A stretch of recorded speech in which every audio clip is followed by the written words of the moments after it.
and welcome back to my channel. Today I wanted to talk to you guys a little bit about The Ordinary's AHA BHA peeling solution and how to actually use it, because I know that I talk to you guys a lot about it. I recommend it a ton and I say don't use it super often, be careful when you use it, you should not do this, but I've never actually sat down and told you guys how to use it or what to do with it.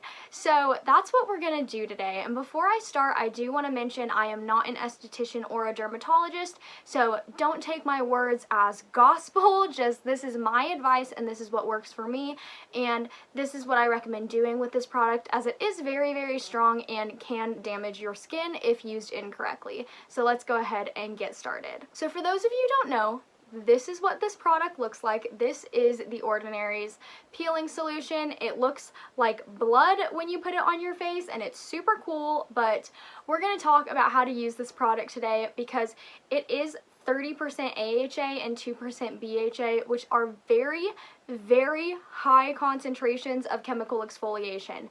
And for those of you that don't know what chemical exfoliation is, it's essentially a way to exfoliate your skin that doesn't have the scrubby little beads in it. That's the simplest form of how I can put that. So that's where we're gonna leave it today. But how I want to address this is, generally when I use this, I have a standalone night for it because it is an extremely strong product to be putting on your skin.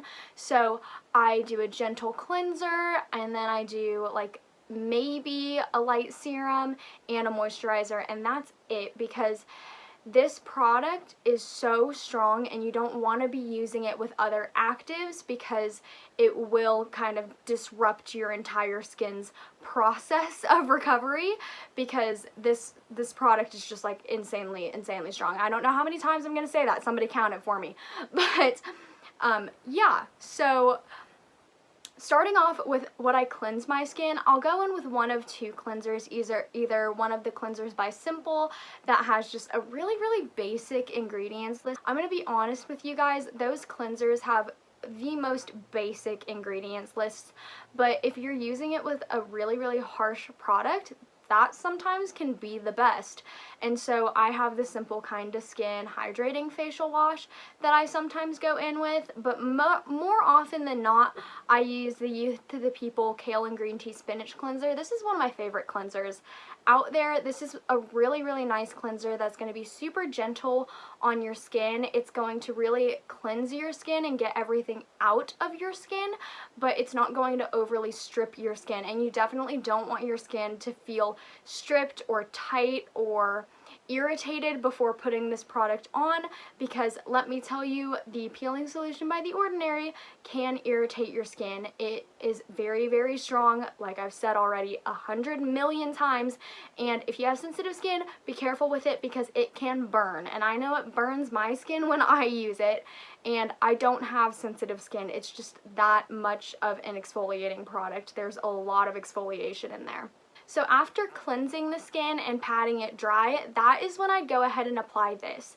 And when it comes to how often you're using this, use it as recommended on the bottle. If this is your sole exfoliation product, use it once a week and once a week only. However, for me, this is not the only product that I use to exfoliate, so generally I'll use this maybe once a month, maybe twice a month, but generally I use it about once a month. And so as you can see, I've had this for a really long time and I have not gone through very much of it because I don't use it very often, because I'm using other exfoliation products as well, and you do not want your skin to be over exfoliated.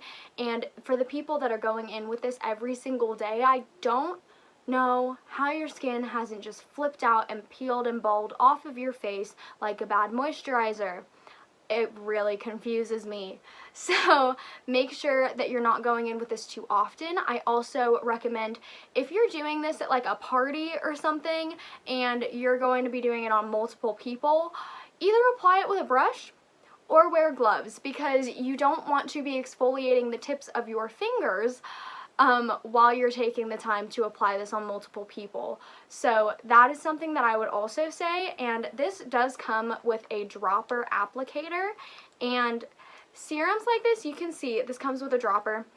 serums and masks and anything that comes in a casing like this, generally if it has any sort of actives in it, this is not made with the correct preservatives to be exposed to your skin and then put back in the bottle multiple times.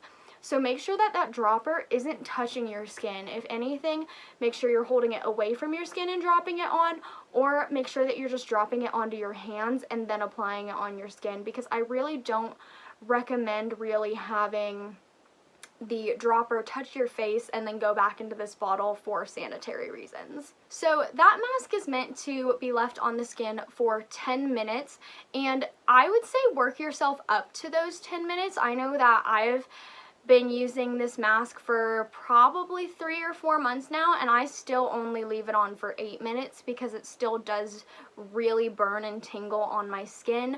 So make sure that your skin can tolerate it. This is also a product that you are going to want to patch test. You want to patch test everything, but especially when there are really, really harsh actives in a product, make sure you patch test it so that you know that your whole face isn't going to flip out, because that is something that can definitely happen. And purging can be normal. And if you don't know what purging is, that's when you just break out for maybe a week or two and then your skin gets used to it and returns to normal.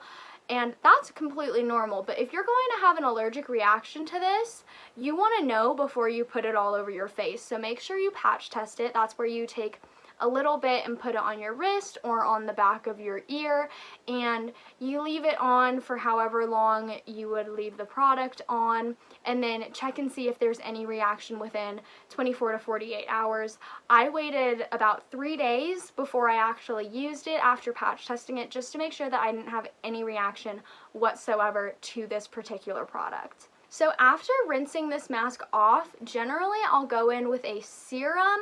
This is a serum, but it's not the typical serum that you would think about. Normally you think of like hyaluronic acid serums and niacinamide serums and things like that. I don't like mixing a ton of actives when I'm already using a really, really strong one. So like if I'm using this mask, I have a dedicated night to this mask. If I'm using a retinoid, I have a dedicated night to a retinoid. If I'm just using gentle exfoliation, then I'm fine with mixing other actives in with that. But if I'm using really, really harsh actives that my skin may or may not be used to, I don't love mixing a ton of actives together. So the serum that I go in with is Crave Beauty's Great Barrier Relief, because this one is just so soothing after that mask. Because like I said, that mask does burn and tingle on my skin a little bit, and this really calms everything down, and it's so, so nice feeling on the skin. It also adds some hydration back into the skin, because BHAs can be really, really drying. AHAs, depending on which ones you're using, are actually humectants, so those ones can kind of pull moisture into the skin depending on what concentrations they're at, and I don't know all of the sciencey stuff behind it, but they are humectants, so they can pull water into the skin from the air. However, I live in a very dry climate, so I need to make sure that I'm putting an occlusive and an emollient on top of humectants, especially when I'm using very, very harsh products like that. So this serum is amazing. It's formulated with tamanu oil, a bunch of ceramides, a bunch of other oils. It does have a little bit of niacinamide in it, but I've never found it to be a problem mixing it with this mask, and so I love using the serum after this mask to just calm my skin right down. And then the very last step that I would go in with for this entire routine when using this mask is a moisturizer, and the one that I like to use is the First Aid Beauty Ultra Repair Cream. This is a very thick, heavy moisturizer. If you have a really dry skin, you're gonna love this stuff. But I really, really do like going in with a thick, heavy, occlusive moisturizer after a really harsh exfoliation, because I feel like it's something else, and maybe this is just a placebo effect in my brain, but I feel like it's something else that kind of like is an extra layer that just kind of calms my skin down, and I feel like I can go to bed and wake up with baby soft skin in the morning, which is incredible, and I love it. So at night, that would be my entire routine when I'm using this mask, just because I want to make sure that my skin is properly taken care of without being overly taken care of, if that makes any sense. And so I want to make sure that I'm not layering too many things on top of this mask, and I'm not overwhelming my skin.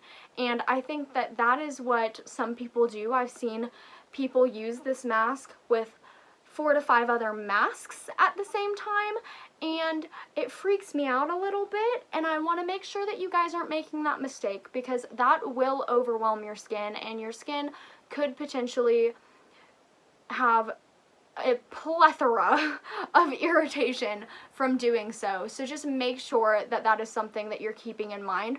Also, when you are using an exfoliant of any kind, when you're using any actives of any kind, especially an exfoliant like this, you are producing, you're getting rid of all of the dead skin cells, and so you're just exposing all of this little new baby skin.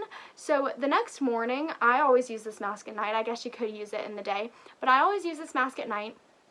Make sure that you are wearing sunscreen when you use a mask like this, because all of that baby new skin is so sensitive to the sun. And if you are paler than me, and if you burn easily, you will burn like a crisp if you do not wear sunscreen after using this mask. I'm telling you that right now. Even if you're inside, put your freaking sunscreen on if you're going to use that mask, because UVA gets through windows. We've been over this.